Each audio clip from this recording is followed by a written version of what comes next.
রাত আনুমানিক 10:30 নাগাদ এশার নামাজ শেষ করে ঘুটঘুটে অন্ধকারের মাঝেই বারান্দার এক কোণায় দাঁড়িয়ে দাঁড়িয়ে সিগারেট টানছে মাতব্বর।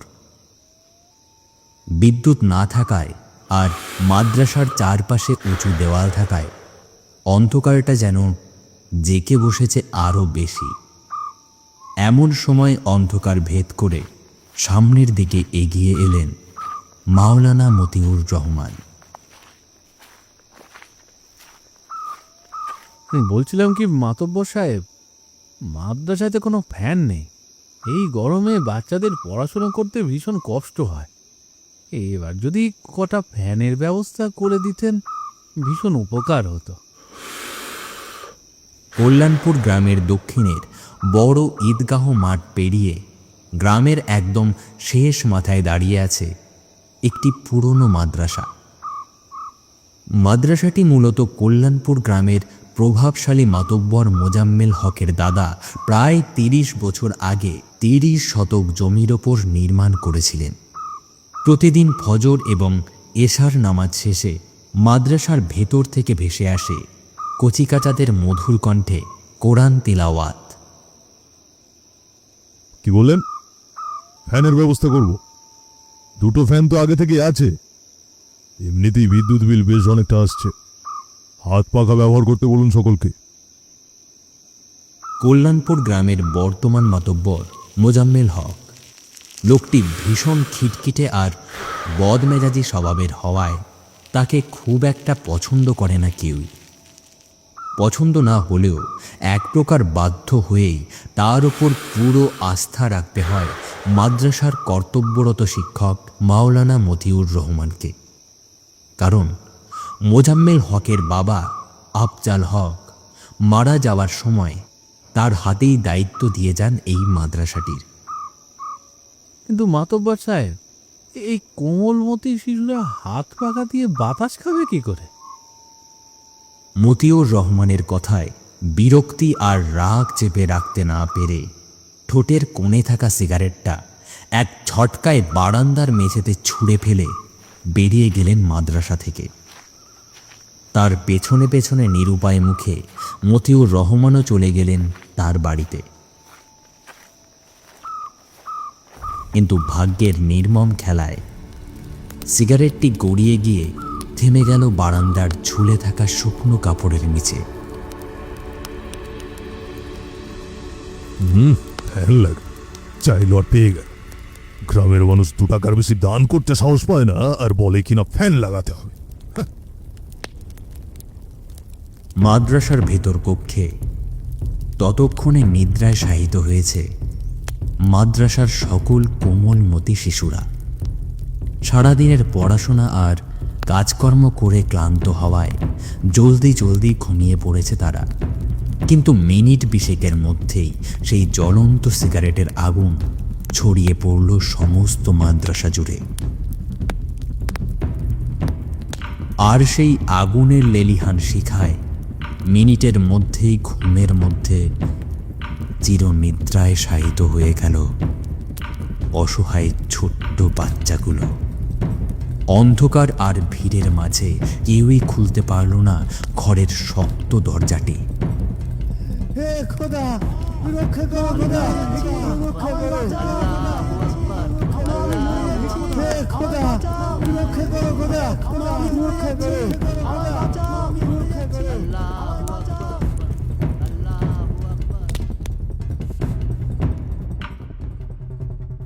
পরদিন সকালবেলা আকাশে সূর্য উঠেছে ঠিকই, কিন্তু কল্যাণপুর গ্রামের দক্ষিণ প্রান্তে যেন সেই সূর্যের আলো পৌঁছায়নি ঠিকভাবে। কাল রাতে ঘটে যাওয়া সেই বিভৎসতা আর লাশের ধ্বংসস্তূপের সামনে দাঁড়িয়ে আছে মোজাম্মেল হক, রহিম মিয়া আর অনেক অনেক গ্রামবাসী। ইন্না লিল্লাহি ওয়া ইন্না ইলাইহি রাজিউন। এই দৃশ্য দেখার আগে তুমি আমাকে নিয়ে নিলে না কেন খোদা? এ কোথায়, তুমি কি করলে খোদা? এ কি অবস্থা হয়েছে? এই এই তো আমরা সকলে মিলে লাশগুলো বের করবার বন্দোবস্ত করো। পড়ে যাওয়া লাশ বেশিক্ষণ রাখাটা ঠিক হবে না। এরপর এক এক করে পুড়ে যাওয়া প্রায় ৪১ জন কোমলমতি ছাত্রদের লাশ বের করে বাইরে এনে রাখল গ্রামবাসীরা। আগুনে পুড়ে যাওয়ার কারণে শরীরগুলো অস্বাভাবিকভাবে নরম হয়ে গিয়েছিল। তাই ভয়ে আর কষ্টে কাঁপতে থাকা হাতে অত্যন্ত সাবধানে গোসল করানো শুরু করল গ্রামের কয়েকজন মুসল্লি। একটার পর একটা লাশ ধোয়া থেকে শুরু করে কাফনে জড়ানো, দোয়া পড়া, এই করতে করতেই কেটে গেল পুরোটা দিন। বাদ মাগবির লাশগুলোকে দাফনের উদ্দেশ্যে নিয়ে যাওয়ার জন্য খাটিয়ায় করে সাজিয়ে রাখা হলো মাদ্রাসার মাঠের মধ্যেই। আরে কি অদ্ভুত এই জীবন!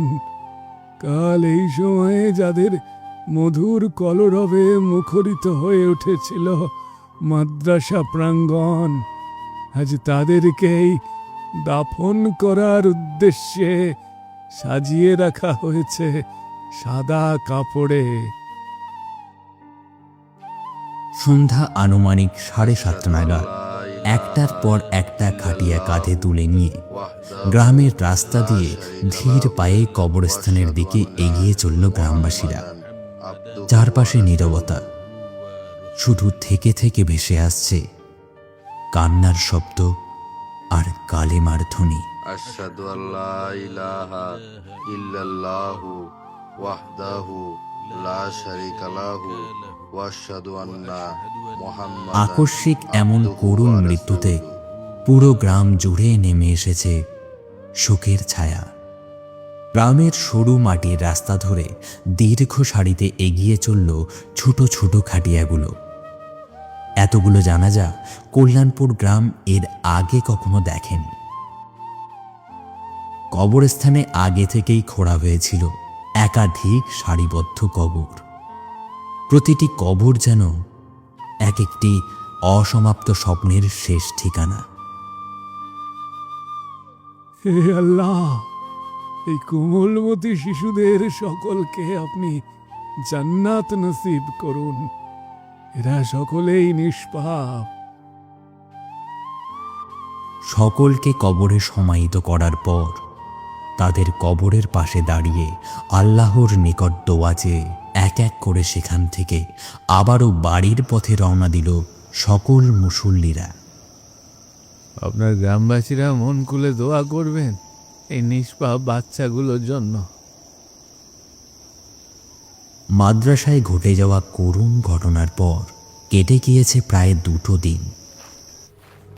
এই 2 দিনে মাদ্রাসার সামনের রাস্তা দিয়ে তেমন কোনো লোক যাতায়াত করেনি।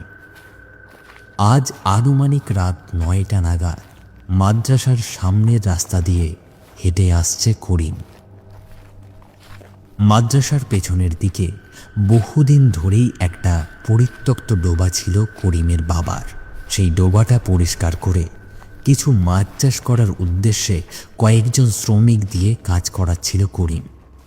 সেসব কাজ করতে করতেই বাড়ি ফিরতে মোটামুটি রাত হয়ে গেল করিমের। আরে 2 দিন আগে এই জায়গাটা হাফেজদের মধুর কলরবে মুখরিত ছিল, আর আজ আফসোস করতে করতেই মাদ্রাসার ঠিক সামনে আসতেই হঠাৎ কান খাড়া হয়ে গেল করিমের।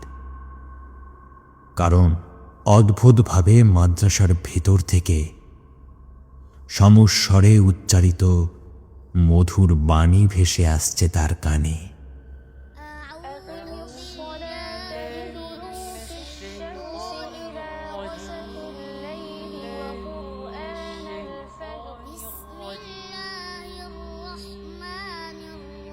কালেমার শব্দ কানে আসতেই করিমের বুকের ভেতরটা কেঁপে উঠল এক অজানা ভয়ে। কণ্ঠটা ধীরে ধীরে এমনভাবে জোরালো হতে লাগলো যেন মাদ্রাসার ভেতরে বসেই অনেকগুলো শিশু একসাথে কালেমা পড়ছে। কি দুদিন আগেই তো এখানকার সব শিশুরা আগুনে পুড়ে মারা গেছে।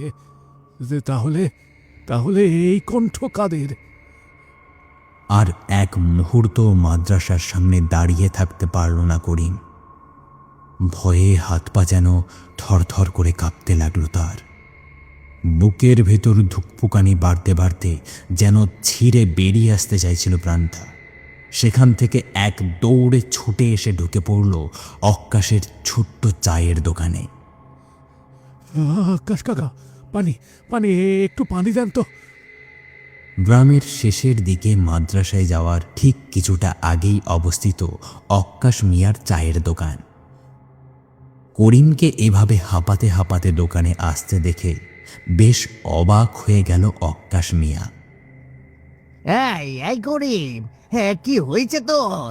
হ্যাঁ এমন ভাবে হাঁপাইতেছিস কেন? হ্যাঁ কাকা, মাদ্রাসার ভিতর থেকে কালমা পড়ার আওয়াজ আসছে। অনেকগুলো বাচ্চার গলা একসাথে। আরে কি কস? হ্যাঁ 2 দিন আগেই তো। হ্যাঁ কাকা, আমি নিজের কানে শুনেছি। একসাথে সকলেই কালেমা শাহাদাত পড়ছিল। করিমের কাছে এইরূপ কথা শুনে ভয়ে আড়ষ্ট হয়ে আসলো অক্কাশ মিয়ার পুরো শরীর।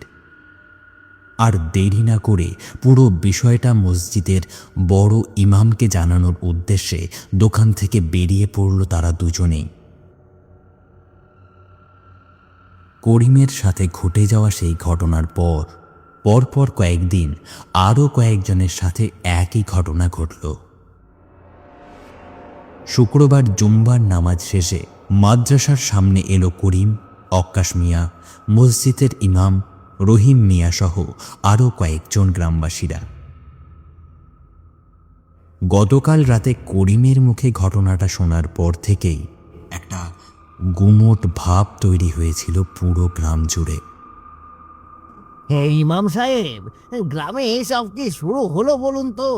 মাদ্রাসার পাশ দিয়ে যেই যায় তারাই শিশুদের কোরআন তোলাতে শোনে।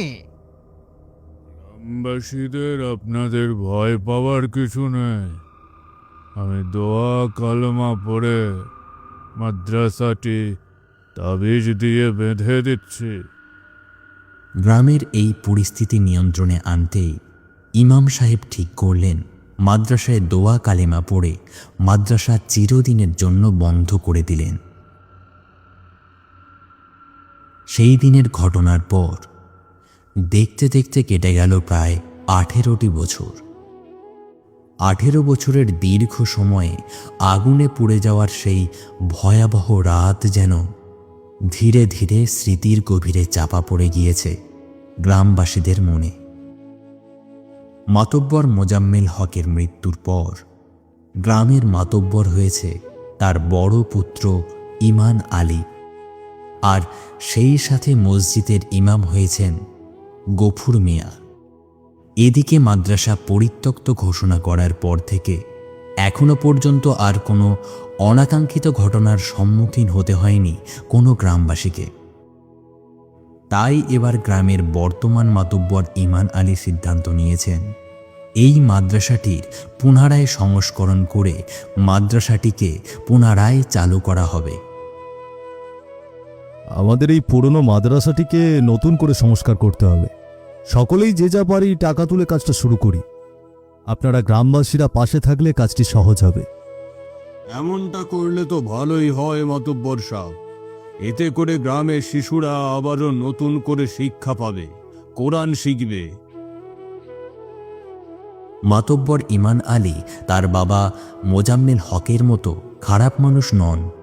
তিনি মানুষ হিসেবে বেশ ভালো এবং দয়ালু। আর তাই হয়তো গ্রামের অধিকাংশ মানুষই তার এই সিদ্ধান্তকে সাদরে গ্রহণ করল। বহুদিন ধরে পরিত্যক্ত পড়ে থাকা সেই মাদ্রাসা আবার শিশুদের কোলাহলে মুখরিত হবে। এই ভাবনায় এক নতুন আশার আলো জ্বলে উঠল সকলের মনে। পরদিন সকাল থেকেই শুরু হয়ে গেল বহুদিনের পরিত্যক্ত সেই মাদ্রাসা সংস্করণের কাজ। ভোরের কুয়াশা কাটতে না কাটতে গ্রামের মানুষ একে একে এসে জড়ো হলো মাদ্রাসার ভাঙা মাঠে। কেউ কোদাল চালাচ্ছে, আবার কেউ ভাঙা ইট সরাচ্ছে, আবার কেউ বা মাথায় করে বালির ছুরি বয়ে আনছে মাঠের ভেতর। তোরা যাই বলিস ভাই, আমার কিন্তু বারবার ওই ঘরগুলোর দিকে তাকাতেই বুকের ভেতরটা যেন মোচড় দিয়ে উঠছে। আমার অবশ্য খুব একটা কষ্ট হচ্ছে না। এই ঘটনার সময় ছোট ছিলাম, তেমন একটা মনেও পড়ে না। শ্রমিকদের কাজ করাতে করাতেই সকাল গড়িয়ে দুপুর, আর দুপুর গড়িয়ে বিকেলে নেমে এলো। পূর্ব আকাশের সূর্য সবেমাত্র পশ্চিম দিকে হেলেছে। এমন সময় আকাশ কালো করে নেমে এলো অঝড়ো ধারায় বৃষ্টি। বৃষ্টির তাণ্ডব এতটাই বেড়ে গেল যে নিজেদের রক্ষা করার জন্য শ্রমিকরা বাধ্য হয়েই ছুটে গেল মাদ্রাসার বারান্দায়। উফ, বৃষ্টি আসার আর সময় পেল না। এই বৃষ্টি তো মনে হচ্ছে সহজে ছাড়বে না।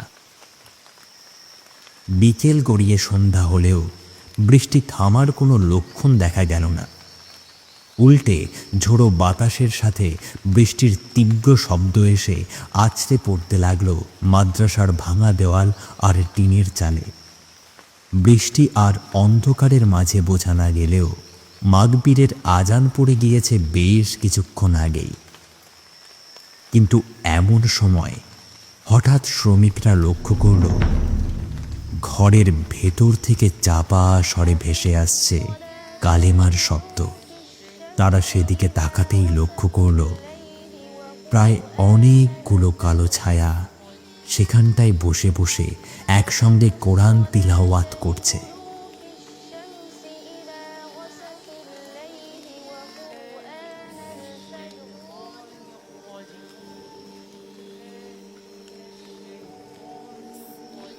ওরে ওরে, ও বাবারে, এগুলো কি?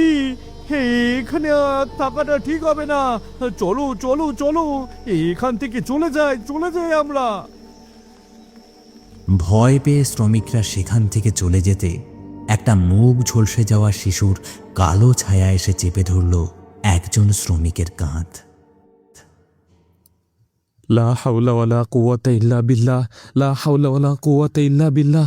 আল্লাহ বাঁচাও। দ্রুত বেরিয়ে চল এখান থেকে, এখানে থাকাটা কিন্তু আমাদের জন্য আর নিরাপদ নয়। চল সকলে। শ্রমিক তিনজন পালিয়ে যেতেই তিনটি শিশুর কালো ছায়া এসে টেনে ধরল তাদের তিনজনের পা। পেছন থেকে শীতল আর দগ্ধ হাতের স্পর্শ অনুভব করতেই যেন ভয়ে জমে গেল তাদের শরীর।